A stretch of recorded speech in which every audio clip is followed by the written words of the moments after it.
Newsflash, kids love money. I'm sure you didn't see that coming. Well, a lot of kids don't actually understand money, but they do understand spending power and the ability for money to get them whatever it is that their hearts desire. Hi, I'm Stephanie Brooke Lennon. I am a financial educator and activist. I help parents raise money smart kids. One of the things that we like to talk about is how kids can earn more money. And this isn't just about you giving them more money, it's how they can actually earn it, whether from you or friends and family, neighbors, etc. This is about kidpreneurship, which is quite simply entrepreneurship for kids. One of the things that is so important here is to tap into your child's interests, because that's what will give them the intrinsic motivation. It'll spark their creativity and their curiosity. And when things are not always going their way and it might be getting a little hard, it's what helps them keep going when it is so hard. So let's talk about what some of these things are. In this video, I'm going to go through just a very quick overview of several different categories of kidpreneurship opportunities, ways kids can make revenue based on their interests. In future videos, we'll do a little bit of a deep dive into several of these and take it from there. Before we go on, if this is of interest to you, please subscribe to this channel so that you don't miss any future videos on how your kids can earn money. Let's begin. If your kid loves animals and they are all about the pets, there are several things that they can do to tap into that interest. It could be as simple as dog walking for friends and neighbors who may have a full-time job, but Fido and Fifi need to get out during the day. Your child could go after school or during summer vacation to let the dog out, take them for the walk, get the exercise. It's so simple. Building on that, these same neighbors often go on vacation and they may not be taking Fido and Fifi along with them. So perhaps your child can go in, not just walk the dogs, but also make sure that they get their food, any kind of vitamins or medicines, potentially do the grooming and the brushing, play with the animals, feed the cats, let them in, let them out, clean the litter box, all the things that go with leaving pets behind on vacation. If your child also likes to bake, they can make homemade, healthy pet treats that then they could either sell independently as an add-on service, or they could bring along just as a special bonus trait for their four-legged clients. I mentioned brushing the fur of the pets while you're taking care of them. This could also lead into a pet grooming business. This would be anything from washing to grooming out all the mats and tangles and longer furred animals. And depending on the age, maturity, and ability of your child, maybe even clipping the claws if that is something that you're comfortable with. On the not so sweet smelling side of things, there's also poop pickup in the yard. Not sexy, but someone's got to do it. And many homeowners would be happy to pay a child to come and clean up their yard. If your child is a sewer, perhaps he or she could then put together accessories for the pets. Thinking Halloween costumes for the dogs. Don't know if the cats will go for it, but certainly the dogs might. Or bandanas. You could do a 12-pack and have a theme of the month that maybe it has a Halloween bandana or a Christmas bandana or a 4th of July, and the dog will always be styling. If you're more of an artsy type and you do woodworking, then your child could have a small business setting up bat houses or bird houses. If you have the acreage and no HOA preventing it, think about some livestock options. Your child could raise chickens and sell the eggs, maybe even selling the chicks if that makes sense for where you live. If you have space and inclination, you could raise goats, and your child could not just care for the goats, of course, but then milk them and either sell the goat's milk or make goat cheese or goat's milk soap and beauty products, things like that. Another little kind of niche-y sort of a thing on the goats. I'm in a gardening group, and every time the idea of how do I get rid of this poison ivy in my backyard comes up, inevitably someone says rent goats. So potentially your child could rent out their goats to go have a nice tasty meal of poison ivy. It's a thing. Let's move on to our next category, which is for the crafty, artistic, even the gaming types. I just mentioned making goat milk products, whether it's bath products or beauty products or candles or whatever one makes with goat milk. If they're crafty type, they can put those crafts to good use. They can make and sell bath bombs, soaps, lip balms, jewelry, greeting cards, other artwork, slime, holiday decor, including wreaths, which is a big thing. Another related thing would be printing 3D items if you have a 3D printer. There are so many things that they could make and then sell, whether it is on your neighborhood Facebook page or Nextdoor is another good one. They can sell it on Facebook Marketplace. If you open up for them an Etsy or an eBay store, I believe it requires parental guidance and supervision in doing so. They can certainly sell in those marketplaces as well.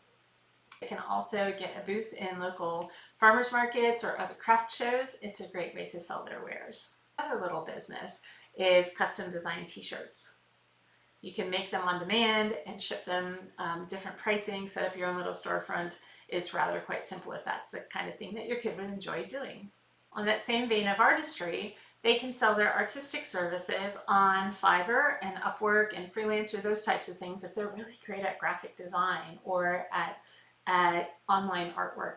This is the kind of thing where there's very low barrier to entry. Now they're competing with everybody around the world, but they have something special to offer to the world. And if your child's form of artwork is photography, there are at least a dozen different sites where they can upload their best pieces and potentially get paid for it. There are so many out there, some of which are free for people to download, but then they can offer, the downloader can pay a tip if they choose, or others where it's all a royalty set up, more like Shutterstock or Adobe. There are many, many places that your photographer can get their work shown and seen and potentially paid for. If their skill is much more on the writing side, then they could certainly write and illustrate a book. It is very, very, very easy to publish on Amazon's KDP platform. All you need is a high quality PDF that meets their quality standards and boom, you can publish. The way that Amazon makes their money is when the book is sold, then they take a decent cut out of it, and that pays for the platform and the payment system and the shipping and all the logistics and the fact that they created the whole publishing platform in the first place, so they got to make their money somehow. But the barrier to entry for actually publishing a book is very, very low. If your child is interested in that, then that's something they certainly can do. Takes a bit of effort to do the sales and marketing afterwards, but any book they sell is just a long-term revenue stream on the passive income from the royalties. If they want something a little bit more short form, they should think about blogging. They can blog on any topic that interests them. There are several free blogging platforms that they can just get their voice out there. In the process, if they wanted some AdSense revenue along the way, they can certainly do that. They could do sponsored ads. They could do affiliate codes for any products they recommend through Amazon and other online marketplaces. The opportunities are endless. Carrying on that thread, so many kids want to be social media influencers because that's who they see. If you're comfortable with social media, then there are several options for that as well. They can set up channels to talk about whatever their passion is and potentially gain followers. They can be eligible for sponsorships, affiliate marketing, donations, a lot of ways that kids can make money if that is the direction that they want to go. Building on that, let's say that your kid's actually a gamer. They can get onto Twitch and do streaming on Twitch, which also has the opportunities for sponsorships, paid advertising, affiliate marketing, and donations. Again, all of this online stuff, you need to put your own level of comfort on these because some kids are not ready for the big bad internet. Some kids are not ready for social media, and you know your kid better than anyone else. But these are all options. If your kid is a gamer, did you know that companies actually pay kids 13 and up to test their video games? These are for new games coming out, new apps, and basically they're looking for beta testers. At one point, at least, Playtest Cloud was paying $10 per tester, and they took 13 and up. So if your kid's a gamer and is open to some games that may or may not be so great, if they'd like to test it, that's a great way to try it as well. And then lastly, not sure I totally love this, but it's an option. If your kid likes to take surveys, there are options for them to take surveys through Swagbucks. Now, once you sign up for these things, you are likely to get spammed with so much unwanted email. I do recommend, if you're going to do this, open up a separate email account and keep all of that stuff there. The deluge of future emails you get is contained in one little spot that you don't have to look at unless you want to. But make sure that your kid is crystal clear on what personal information they're allowed to or not allowed to provide. So that's a suite of ways that your kid can put their creative, artistic, and even gaming talents to good use and potentially get paid along the way. Now let's say your kid's more of an outdoorsy type. They're not really in front of the gaming systems all the time. They're not doing craft stuff in their bedroom, but they love to be outdoors. Age-old classic, of course, is lawn mowing. They can do the lawn mowing for you, for friends, for neighbors. and get paid to do so. They can do mulching, they can do weeding, they can do planting, they can do brush clear out, any kind of outdoor stuff. If that's their jam, there's somebody looking to have the help. I actually had a neighbor post on our Facebook group that they were looking to pay somebody $20 to dig a hole. And our clay-based soil here in Virginia is very hard to dig, so I'm sure that 20 bucks was well spent, and they're probably trying to put a tree down there, but 20 bucks to dig a hole. Another neighbor offered 20 bucks an hour. First was 15, they didn't get takers, and then they offered 20 bucks an hour for people to come and spread mulch on a Saturday. They had bought, I think it was 10 cubic yards, which is a veritable mountain. 10 cubic yards of mulch, and they needed help. So they were just begging anybody who would come on Facebook to come and help spread this mulch. The work is out there if your kids are interested. Building off this on the gardening vein, if your kid is into plants, if they have a green thumb, as you head into both the spring and the fall planting seasons, this is a great time to get ahead of it and start seeds indoors. These seedlings can be sold for 50 cents, $1, $2, again, in your neighborhood or locally, depending on what your living situation looks like. And a lot of times neighbors are very happy to buy from the cute kid as opposed to the big box stores, especially if that kid shows up, in front of their house with a little red wagon full of planted to sell.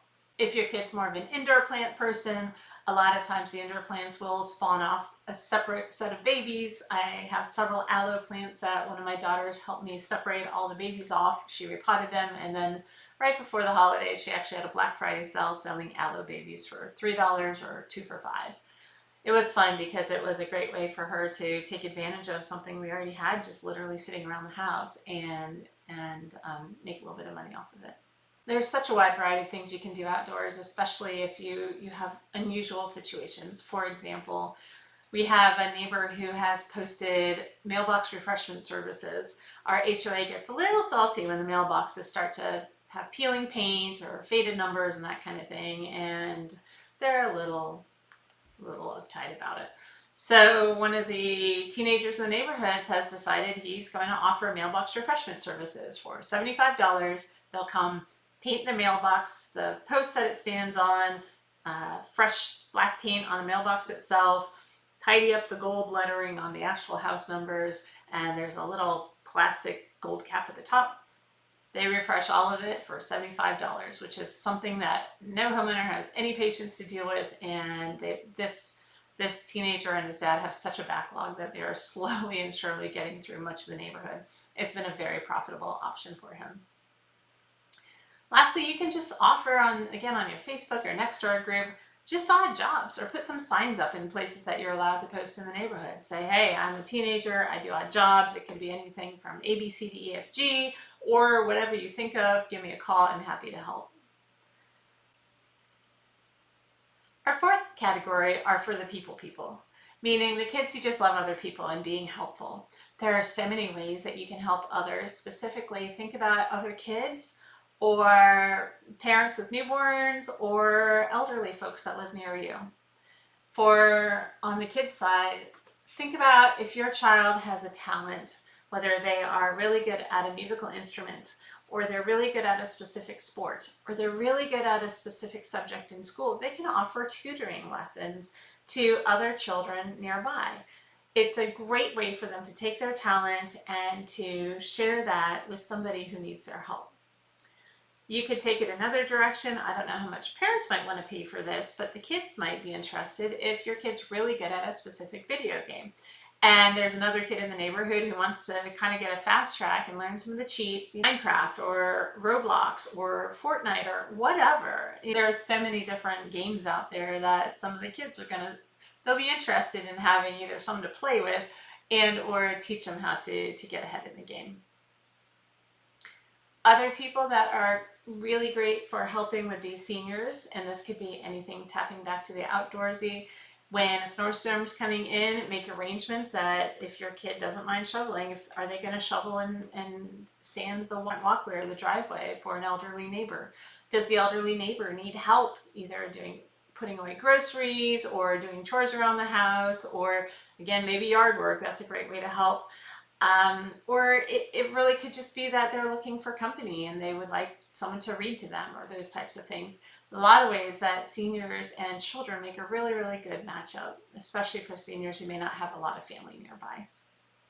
And then lastly, there's opportunity for childcare and mother's helper type things. Even more broadly, the age-old classic babysitting, right? It's still a thing. It still happens. I remember that 12 was the minimum age when I started. That was back when it was about $1.50 or $2 an hour. It's gone up significantly since then. But if your kid is interested in working with younger kids, strongly suggest some CPR training and let them babysit. It's a great way to learn how to work with other people. Our fifth category is a bit of a mishmash of odd jobs here. Some of them are what I call driveway jobs, and these are things you could do in your driveway, right? Or in front of your apartment or in front of your house, whatever your construct is. These are going to be things like the lemonade and candy stands in the summer, or the cocoa and cookie stands in the fall and the winter, or the car wash. If you have a driveway and space hookup for water, you could do a car wash and have people just bring their cars by, wash them, in your driveway, or alternately welcome yourself to go to their driveway if that's what they would prefer. It could be things like kid-driven yard sales, where your kid is busy selling off their outgrown toys, books, clothes, and understanding that, hey, the things that you've outgrown, first of all, get them out of the house. But second of all, you can make some money off of those. It's not going to be the same that you paid for, so they're going to learn about depreciation mighty quickly. But this idea of you have assets and that there are things that you can sell to make money if you don't need them anymore, it's a really good set of lessons right in there. Now, other things you could do, and this is one of those little odd jobs, or one of these little odd ways to make money, it's just an opportunity, is there are 10 states that still have bottle laws. And this is basically every time you buy a can or a bottle, it comes with a deposit. You pay that deposit, and then once you return the cans and bottles to the store, then you get your deposit back. I did this in college, and every time I was walking back from class to my dorm, I would just pick up a handful of cans, throw them in a plastic sack when I got home, and when my sack was full, I'd go to the grocery store and ended up with extra spending money. This was way back in the 90s, so this has been going on for a while. But if you live in California, Connecticut, Iowa, Hawaii, Maine, Massachusetts, Michigan, New York, Oregon, and Vermont, those are the 10 states that have deposit laws, and it's a great place to earn a couple of pennies every time you go out and just pick up a piece of recycling. Lastly, let's talk entrepreneurship. This is not so much about the kids so much as you. If you have a small business, there are so many ways you can involve your kids. Big picture, why would you want to? First of all, if there's a job that they can actually do, it has to be legit. If there's a job they can actually do, then you're able to pay them some money. That money, and give them a 1099 or a W-2, depending on how you do that employment. Once they have that, then they have earned income. With that earned income, now they can qualify to open up an IRA, a Roth IRA. Think about the time value of money for your kid to have an IRA starting at whatever age they are. You say, well, what about taxes? Well, the great news is for you, the business, it's a write-off like any other wages for your employees. But on the kid side, they are exempt from FICA, the Social Security, and Medicare until they are 18. And assuming that they make less than the standard deduction, there's no federal income tax on their earnings. Depending on how you set up their employment, there might be self-employment tax, but that's something to talk about with your tax advisor. Anyway, what could your kid do in your business? It depends on what they're good at and how old they are. Anyone as young as a newborn technically could be part of your marketing materials, depending on what it is that you're trying to market, right? If you are in any kind of direct mailing or direct billing kind of situation, they could stuff and seal and stamp envelopes. They could do shredding, assuming your kid's old enough not to worry about getting their fingers caught in the shredder. They could do filing, any kind of administrative work on that vein. They can answer the phone, take sales calls, make appointments for you. Again, if they're old enough and mature enough to represent your business well. This is not meant to hurt your business. This is to find ways for them to be helpful so they can earn money. I know a lot of folks in real estate investing, so if you do any kind of fix and flip, they could be part of demolition, like what kid doesn't want to swing a sledgehammer. They could be part of cleaning afterwards. Again, it depends what your kid is good at and what they're interested in. So think about that. If you are an entrepreneur, how could your kid possibly be part of your business in some small way? Again, you probably want to keep it underneath the standard deduction for tax purposes, but it's a great way to involve them as they are learning what it is you do. It'll bring you closer and have some great opportunities to talk about money and how the household earns. So those are 6 different categories of things that your kids can do depending on your interests, depending on their interests, what they like to do, what would make them happy, and how they might be able to turn some of their passion into a profit. Please, if you enjoyed this video, subscribe and don't miss the next ones. Thank you.